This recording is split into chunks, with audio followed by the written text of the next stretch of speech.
کسی ملک کی شہزادی کو اچانک سے صفائی پسندگی کی بیماری ہو گئی۔ شاہی محل میں کسی کنیز کا ہاتھ غلطی سے شہزادی کے ہاتھ سے چھو جاتا تو وہ اپنے ہاتھوں کو گھنٹوں دھوتی رہتی۔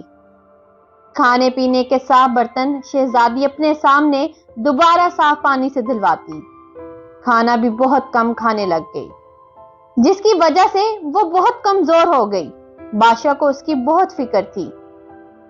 اس نے شاہی حکیموں سے شہزادی کا بہت علاج کروایا، مگر کوئی بھی حکیم شہزادی کا مرض سمجھ ہی نہ سکا۔ بادشاہ نے شاہی حکیموں سے مایوس ہو کر اعلان کروایا کہ جو شہزادی کا علاج کر کے تندرست کرے گا اسے مالا مال کر دیا جائے گا۔ کئی حکیم آئے، مگر وہ شہزادی کے علاج میں کامیاب نہ ہو سکے۔ ایک دن ایک بوڑھا حکیم دربار میں حاضر ہوا اور اس نے شہزادی کے علاج کی خواہش ظاہر کی۔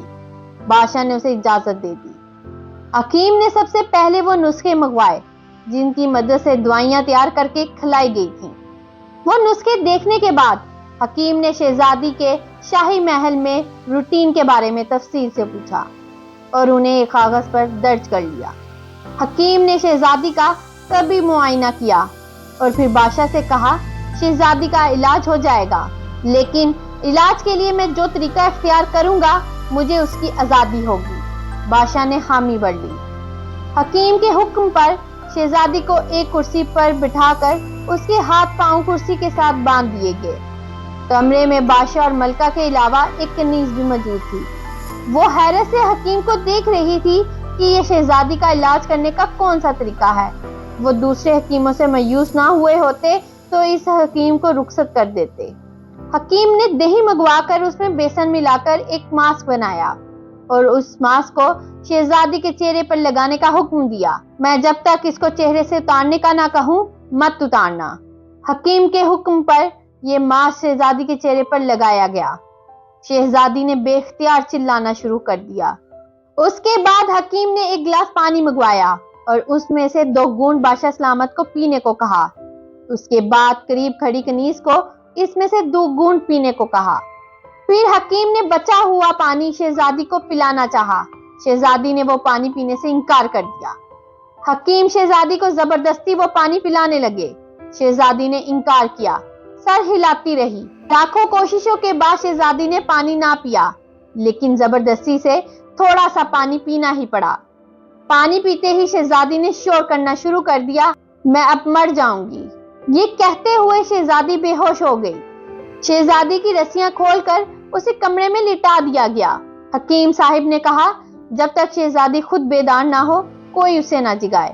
شہزادی جب نیند سے بیدار ہوئی تو وہ خود کو تندرست محسوس کر کے حیران رہ گئی۔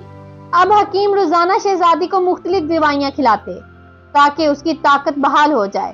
2 ہفتے گزر گئے، شہزادی بالکل ٹھیک ہو گئی۔ بادشاہ اور ملکہ حیران تھے۔ بادشاہ کے پوچھنے پر حکیم نے بتایا شہزادی صاحبہ کو کوئی جسمانی بیماری نہیں تھی۔ شہزادی کے ذہن میں یہ بات بیٹھ گئی تھی کہ ذرا سی بے احتیاطی سے وہ بیمار ہو جائے گی، اس لیے یہ صفائی کا بھرپور خیال رکھتی تھی۔ حد یہ کہ کسی سہیلی یا کنیز کا ہاتھ لگنے پر شہزادی صاحبہ خوف زدہ ہو جاتی اور گھنٹوں اپنے ہاتھ دھوتی کہ ان کے ہاتھوں پر کوئی گندگی لگ گئی ہے، اسے صاف کرنا ہے، ورنہ یہ چیز انہیں مار بھی سکتی ہے۔ نفاست پسندی کے سبب یہ ذہنی الجھن کا شکار ہو گئی تھی۔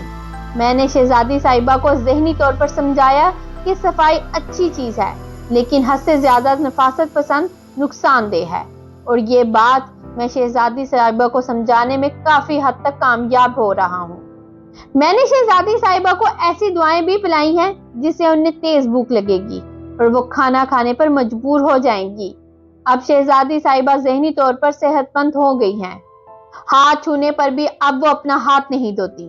بادشاہ اور ملکہ حکیم کے طریقے کے علاج پر بہت خوش ہوئے، اسی لیے انہوں نے حکیم کو مالا مال کر دیا اور شاہی حکیموں میں شامل کر لیا۔